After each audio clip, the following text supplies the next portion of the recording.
Bonjour à tous, moi c'est Arnaud, ici on est au Naturoptère à Sérignan-du-Comtat et je suis avec Sophie Sada, la photographe qui va exposer ses œuvres en espace Imago.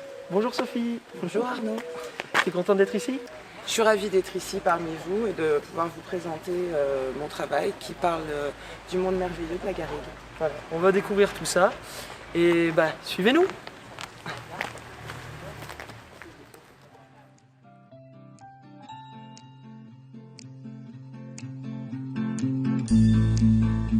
Bon voilà Sophie, du coup je t'ai amené devant la garrigue, Ouais. ton endroit préféré du coup, et c'est peut-être l'occasion que tu te présentes un peu, voilà, qui es-tu, d'où viens-tu Eh bien, Que fais-tu? moi je suis photographe professionnel depuis de très nombreuses années.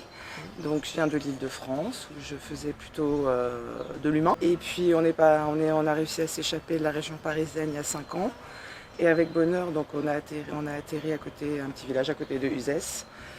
Et là, l'histoire, de toute façon, je voulais me rapprocher aussi de la nature, hein, partir des grandes villes. Et puis maintenant, ce que je fais, c'est en corrélation en fait avec ce que j'ai toujours voulu faire. Je me suis intéressée à toute cette vie qui grouillonne, aussi bien végétale qu'animale.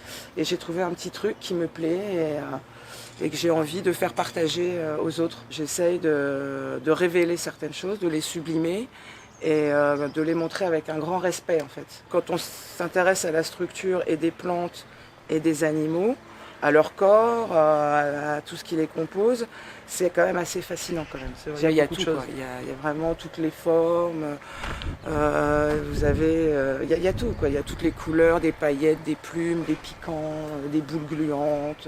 Il y a plein de gens qui ont déjà découvert la garrigue depuis très longtemps. Mais pour moi, en fait, c'est un enchantement permanent. Enfin, je vais travailler, mais je me balade, j'y vais tranquillement, sans pression. Comme si j'allais trouver quelque chose ou pas. Très frustrée quand j'ai rien trouvé et hyper heureuse quand j'ai trouvé un petit truc, quoi. Chaque nouveau insecte, chaque nouvelle plante finalement, tu dois complètement changer, tu dois Je t'adapter. dois m'adapter pour essayer de trouver quelque chose, un angle qui va me plaire. Bien souvent, je dois reconnaître qu'en fait tout est là et je passe et je vois la lumière tombe, elle a une belle incidence, tombe au bon endroit qui donne cette illusion d'optique aussi que je vais rechercher. Et c'est vrai que quelque part j'ai un travail, je pense, qui est un petit peu dans un courant, je ne sais pas si on peut dire ça en photo, mais un peu animiste en fait. C'est-à-dire que plus j'en fais et plus je m'aperçois que je me rapproche vraiment clairement d'un côté animiste où je vais chercher quelque chose, des âmes, des êtres, percevoir des choses, comme des petites portes que j'ouvre. Il y a des âmes que je vois dans des fleurs, des visages, et c'est ça que j'essaye de capter en fait. Et qu'est-ce qui fait du coup pour toi une belle photo? Parce que la nature c'est compliqué à prendre en photo parce que tu peux pas demander à un insecte ou une plante de se figer, de se mettre un peu sur la droite ou... Oui. Disons que déjà je pense qu'en tant que photographe, une des bases de la photographie quand même, à part si on fait de l'architecture bien sûr, mais sinon c'est quand même la patience, ça fait quand même partie du job. Même si je suis frustrée parce que l'insecte ne va pas se poser là ou ne va pas m'attendre, etc., ça fait partie du jeu. C'est quelque chose qui ne me contraint pas trop. Voilà, je me dis, aujourd'hui je t'ai pas eu, peut-être que demain je t'aurai. Donc je les utilise comme modèle, mais j'abuse pas, c'est eux qui dirigent. Mais bon, ça me va comme ça, quoi. L'appareil photo, c'est comme une petite boîte à magie.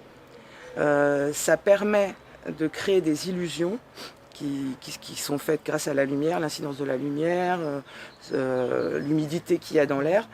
L'angle de la lumière qui va taper à cet endroit-là et cet endroit-là va faire en quelque sorte que vous allez créer une ambiance, quelque chose, et c'est ça que je cherche à capter. Alors parfois, c'est moi qui cherche à le faire et je le fais de moi-même, et parfois, ça m'est offert. Voilà. Le titre donc de mon expo, ça s'appelle Garriga Sublimae, qui est un terme qui ne veut absolument rien dire en latin.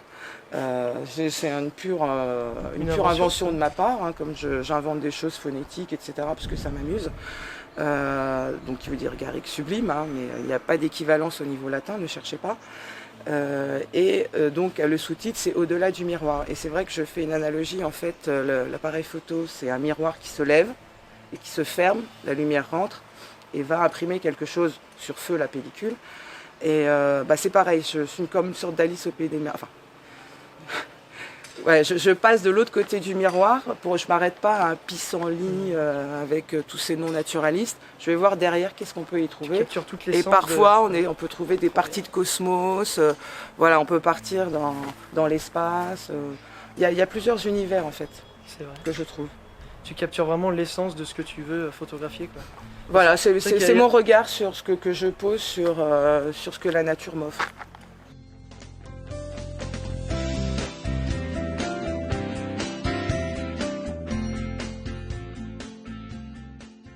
Bienvenue dans Bizarrium, du coup, Merci. la nouvelle exposition du Naturoptère.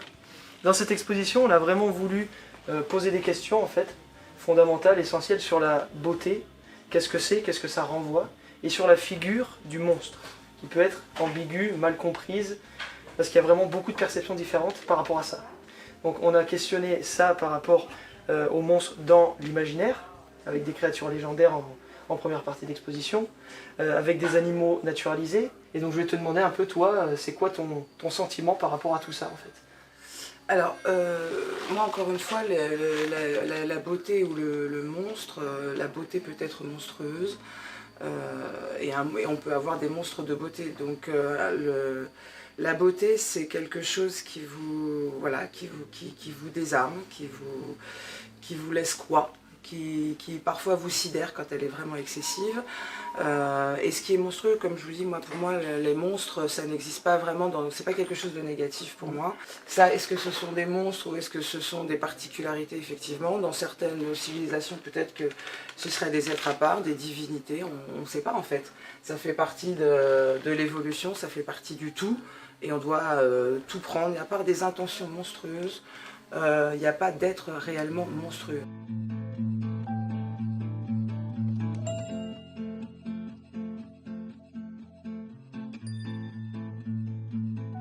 Donc voilà, nous en avons fini pour aujourd'hui. L'entretien est terminé.